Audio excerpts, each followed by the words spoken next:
மத்திய அரசின் புதுப்பிக்கத்தக்க எரிசக்தி துறை அமைச்சகத்துடன் இணைந்து என் விஷன் 2025 நிகர பூஜ்ஜிய கார்பன் நடுநிலைமைக்கான அடித்தளமான ஆய்வுகள் என்ற கருப்பொருளுடன் என் விஷன் 2025 இந்தியாவின் முதல் ஆற்றல் விழா கிரவுண்ட் ஜீரோ நெட் ஜீரோ என்ற தலைப்பில் 3 நாள் மாநாடு நடைபெற்றது. இம்மாநாட்டின் முக்கிய நோக்கமாக பசுமை கட்டிடங்கள், கழிவிலிருந்து ஆற்றல் உருவாக்குதல், வட்ட பொருளாதார உட்பட 12 தொழில்நுட்ப பகுதிகளில் கவனம் செலுத்தி அதன் தாக்கத்தை அதிகரிப்பதின் நோக்கமாக கொண்டுள்ளது. புதுப்பிக்கத்தக்க எரிபொருள், மோட்டார் மற்றும் கட்டுப்பாட்டு கருவிகள், கார்பன் பிடிப்பு, கழிவுகளிலிருந்து சூரிய ஆற்றல் மற்றும் காற்றாலை ஆற்றல், மின்சார இயக்கம், எரிசக்தி சேமிப்பு, பருவநிலை கொள்கை, வட்ட பொருளாதார மற்றும் பசுமை ஹைட்ரஜன் ஆகியவற்றுக்கான கட்டமைப்புகள் வலுப்படுத்துவதற்கான தளமாக இந்த மாநாடு நடைபெற்றது.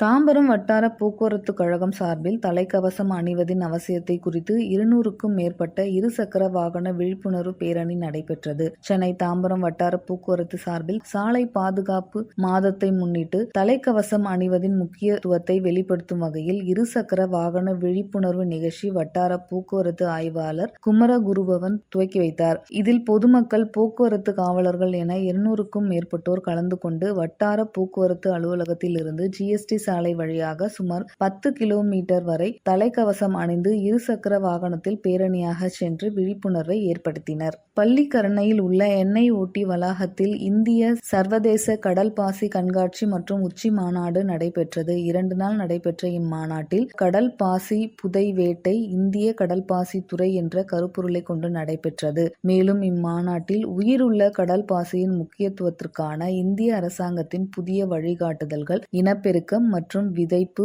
தொழில்நுட்பத்தின் கடல் பாசி சமீபத்திய வளர்ச்சி உள்ளிட்ட தலைப்புகளில் இம்மாநாடு நடைபெற்றது. கடலோர சுற்றுச்சூழல் அமைப்புகளின் ஒருங்கிணைந்த பகுதியாக கடல் பாசி உள்ளன. மேலும் பல கடல் உயிரினங்களின் வாழ்க்கையை அதிகரிக்கவும் விலை மதிப்பற்ற சுற்றுச்சூழல் அமைப்பு சேவைகளை வழங்குகிறது. கடல் பாசியின் பொருளாதார மதிப்பு கிராமப்புற கடலோர பகுதிகளின் நிலையான வளர்ச்சிக்கு கணிசமான பங்களிக்கிறது. கடல் பாசியின் உற்பத்தி மற்றும் செயலாக்கத்தில் மேல்நிலை மற்றும் கீழ்நிலை தொழில்நுட்பங்களின் கடல் பாசி வளங்களை வணிகமயமாக்குவதற்கான வாய்ப்புகள் அதிகரித்துள்ளது. மேலும் கடல் பாசி உற்பத்தி மற்றும் பிரித்தெடுத்தலின் நிலையான மேலாண்மை அவசியம். கடல் பாசிகளின் திறமையை அதிகரித்தல், கடல் சமுதாயங்களின் வாழ்வாதார வாய்ப்புகளை வழங்குதல், மீன்பிடி தடை காலங்களில் மீனவர்களின் வருமானத்தை அதிகரிக்க, வளர்ந்து வரும் தொழில்துறையில் தேவைகளை பூர்த்தி செய்ய உள்ளிட்ட பல்வேறு தலைப்புகளில் இம்மாநாடு நடைபெற்றது. கல்வியாளர்கள், தொழில் முனைவோர்கள், நிறுவப்பட்ட கடல் பாசி வீரர்கள் மற்றும் கொள்கை வகுப்பாளர்கள் மற்றும் பங்குதாரர்கள் உள்ளிட்டோர் இதில் கலந்து கொண்டனர். கிழக்கு கடற்கரை சாலையில் கடலோர மற்றும் சாலை பகுதிகளில்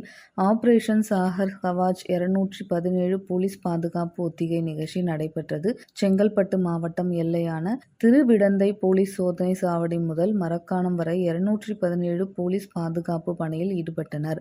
இதில் கடலோர பாதுகாப்பு படையை சேர்ந்த 100க்கும் மேற்பட்டோர் தனி படகுகளில் சென்று கடலில் செல்வோரில் சந்தேகப்படுவதற்கான படகுகளில் வருவோர்களை மடக்கி பிடித்து அவர்களிடம் விசாரணை மேற்கொண்டு கடல் கரையோரம் கொண்டு வந்து அவர்களை விசாரணை மேற்கொண்டனர். மேலும் இந்த ஒத்திகையில் சுமார் 10க்கும் மேற்பட்ட மீனவ படகுகள் உதவியுடன் இந்த ஒத்திகை நிகழ்ச்சி நடைபெற்றது. சாலைகளில் வரும் வாகனங்கள், பேருந்துகள், சந்தேகப்படும்படி கார்கள் உள்ளிட்டவை சோதனை மேற்கொள்ளப்பட்டது.